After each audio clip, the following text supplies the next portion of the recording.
Assalamualaikum warahmatullahi wabarakatuh. Saya Indah Fathia Cahyani dari Prodi Pendidikan Bahasa Inggris Kampus STKIP Kusuma Negara Bintara. Di kesempatan kali ini saya akan memaparkan materi mengenai konsep pertumbuhan dan perkembangan. Di dalam seluruh jangka kehidupan manusia, semenjak dalam kandungan sampai meninggal, di dalamnya terjadi perubahan-perubahan, baik fisik maupun psikis. Perubahan-perubahan tersebut terjadi karena pertumbuhan dan perkembangan di dalam dirinya. Pertumbuhan dan perkembangan merupakan dua istilah yang senantiasa digunakan secara bergantian. Keduanya tidak bisa dipisah-pisah, akan tetapi saling bergantung satu dengan lainnya, bahkan bisa dibedakan untuk maksud lebih memperjelas penggunaannya. Baik, di sini ada definisi pertumbuhan dan perkembangan.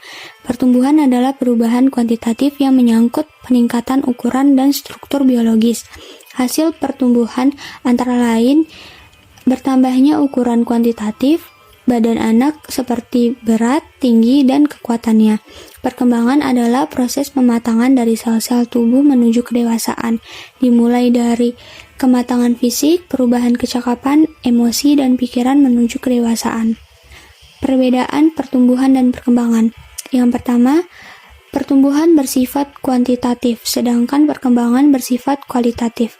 Maksudnya di sini yaitu pertumbuhan dapat diukur dengan menggunakan angka. Contohnya yaitu pertambahan berat badan, pertumbuhan tinggi badan, pertumbuhan panjang rambut, dan lain sebagainya.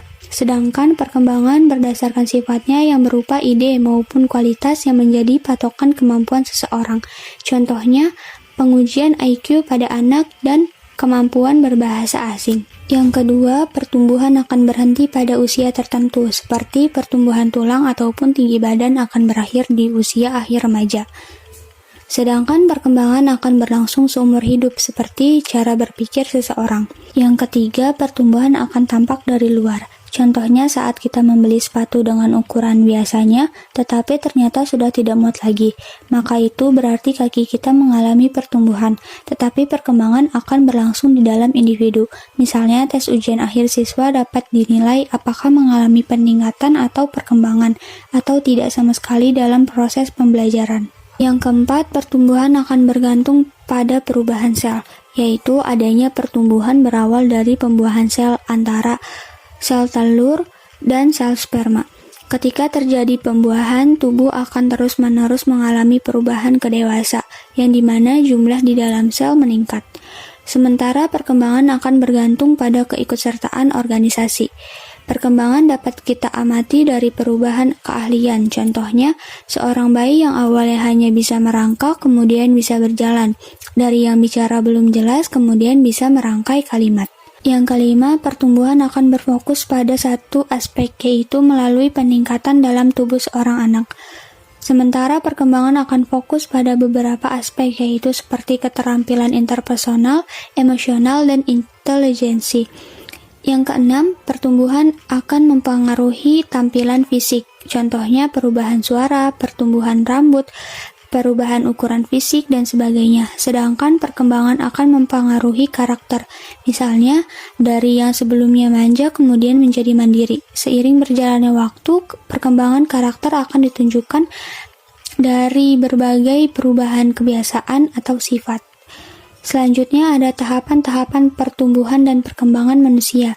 Yang pertama yaitu fase embrionik, yaitu fase di mana pertumbuhan dan perkembangan embrio saat masa-masa kehamilan hingga melahirkan. Yang kedua, pasca embrionik atau bayi, merupakan fase pertumbuhan dan perkembangan yang terjadi setelah melahirkan. Pada tahap ini, bayi sudah bisa bernafas dengan sendirinya. Organ-organ tubuh dalam fase ini sudah bisa bekerja walaupun belum maksimal. Mulai berkembangnya saraf dan otot serta akan membentuk awal kesadaran. Alat gerak seperti tangan dan kaki mulai digunakan. Yang ketiga, masa kanak-kanak. Perkembangan pada fase kanak-kanak akan mulai berkembang secara emosional serta sosialnya. Pada fase ini, anak-anak akan belajar melakukan banyak hal dengan sendiri. Contohnya seperti minum, makan, buang air di toilet, dan bermain bersama teman-temannya. Yang keempat, masa remaja. Pada saat remaja, di mana manusia sudah mulai mengalami pubertas dan perkembangan organ-organ reproduksinya. Perubahan fisik pada laki-laki dan perempuan juga semakin terlihat. Misalnya berat badan dan tinggi yang mulai bertambah. mimpi basah atau menstruasi hingga perubahan pada suara. Selain itu, fase remaja juga mulai mandiri dan mencari jati dirinya sendiri. Secara berpikir, mereka akan lebih logis dan mempunyai perasaan yang sensitif. Yang kelima, masa dewasa. Pada fase ini mulai ditandai dengan berhentinya pertumbuhan fisik pada manusia. Organ-organ tubuh juga mengalami peningkatan kemampuan serta kematangan. Secara umum, orang-orang dalam tahap dewasa mereka akan lebih mandiri, prima, bertanggung jawab untuk diri sendiri maupun orang lain, serta akan mempertimbangkan konsekuensi yang akan dihadapi atas perbuatannya. Yang keenam yaitu masa tua atau lansia.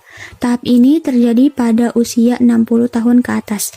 Fungsi psikomotorik dan kognitif akan mengalami penurunan atau kemunduran. Biasanya ditandai dengan perkataan yang sudah mulai tidak jelas, aktivitas yang menjadi terbatas, dan kurang cekatan dalam melakukan kegiatan sehari-hari. Berikutnya ada aspek tumbuh kembang peserta didik. Yang pertama, pertumbuhan fisik, yaitu perubahan fisik menjadi lebih besar dan lebih panjang, dan prosesnya terjadi sejak manusia belum lahir hingga ia dewasa. Yang kedua ada kecerdasan atau intelek. Intelek merupakan kata lain dari pikir atau berkembang, sejalan dengan pertumbuhan syaraf otak. Menurut Piaget, tahap perkembangan intelektual pada anak umumnya terdiri atas 4 tahapan, yaitu sebagai berikut. Yang pertama, tahap sensomotorik. Terjadi di usia 0 sampai 2 tahun. Pada tahap ini anak memiliki kemampuan yang sangat besar dalam memegang atau menyentuh sesuatu. Yang kedua, tahap praoperasional terjadi di usia 2 sampai 7 tahun. Pada tahap ini perkembangan kognitifnya memperlihatkan kecenderungan yang ditandai oleh suasana intuitif atau kesukaan seseorang anak dalam meniru perilaku orang lain. Yang ketiga, tahap operasional konkret terjadi di usia 7-11 tahun. Pada tahap ini, peserta didik sudah dapat berpikir secara sistematis tentang beragam benda dan peristiwa yang bersifat konkret. Yang terakhir ada tahap operasional formal, terjadi di usia 11 tahun sampai seterusnya. Pada masa ini, anak sudah mulai mewujudkan suatu keseluruhan dalam pekerjaannya yang merupakan hasil dari berpikir logis. Yang ketiga, temperamen atau emosi adalah gaya atau karakteristik individu dalam merespon. Yang keempat, sosial. Sejalan dengan pertumbuhan badannya, bayi yang menjadi dewasa akan mengenal lingkungan yang luas dan mengenal banyak manusia. Pada akhirnya akan mengenal kehidupan bersama, kemudian bermasyarakat atau berkehidupan sosial. Yang kelima, bahasa. Pengertian bahasa sebagai alat komunikasi dapat diartikan sebagai tanda, gerak, dan suara untuk menyampaikan isi pikiran seseorang kepada orang lain. Bicara adalah bahasa suara dan bahasa lisan. Keenam, bakat khusus. Seseorang yang memiliki bakat akan lebih cepat dapat diamati, sebab kemampuan yang dimiliki akan berkembang dengan pesat dan menonjol. Yang ketujuh, sikap, nilai, dan moral. Semakin tumbuh dan berkembang fisik dan psikis manusia, maka akan mulai dikenal terhadap nilai-nilai, ditunjukkan hal-hal yang boleh dan hal-hal yang tidak boleh, yang harus dilakukan dan yang dilarang. Yang kedelapan ada interaksi keturunan dan lingkungan dalam perkembangan. Keturunan dan lingkungan berjalan bersama atau bekerja sama dan menghasilkan individu dengan kecerdasan, temperamen tinggi, dan berat badan serta minat yang khas. Selanjutnya ada faktor-faktor yang berpengaruh pada pertumbuhan dan perkembangan peserta didik. Yang pertama ada faktor internal yang terdiri dari 2 kondisi, yaitu kondisi fisik. Contohnya jenis kelamin, bentuk tubuh, dan warna kulit. Lalu kondisi psikis, contohnya pendiam, aktif, sensitif, dan ceria. Yang kedua ada faktor eksternal yang terdiri juga atas 2 lingkungan, yaitu lingkungan fisik yang mencakup kondisi keamanan, cuaca, keadaan geografis, dan kebersihan lingkungan. Lalu ada lingkungan non-fisik yang meliputi berbagai macam komponen, yaitu keluarga, pendidikan, dan masyarakat.